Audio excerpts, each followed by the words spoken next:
Fáilte Rómha Cóide, my name is Mr. O'Sullivan. Dán de Lara de Mothúcháin. Ag deir an Eochairfhocail seo beag mé ábalta ó crocail na hainlíse huiscint, ó crocail na hainlíse a úsáid. Mothúcháin an dáin. Grá, love. An Mothúcháin is láidre, the strongest emotion.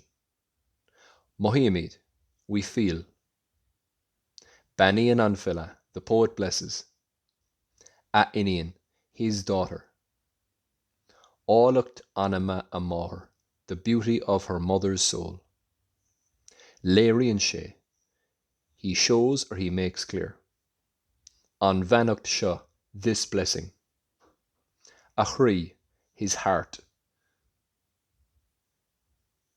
Lán le grá, full of love. Feicimid, we see. Ag deire an dáin, at the end of the poem. Álacht a gné, the beauty of her face. Duine grábhar, a loving person. Úsáideann sé, he uses. Frittal grábhar, loving language. A rá, his love. A máthair, her mother. Anois tá mé ábalta ó crocail na hainlíse huiscint, ó crocail na hainlíse a úsáid. Salud.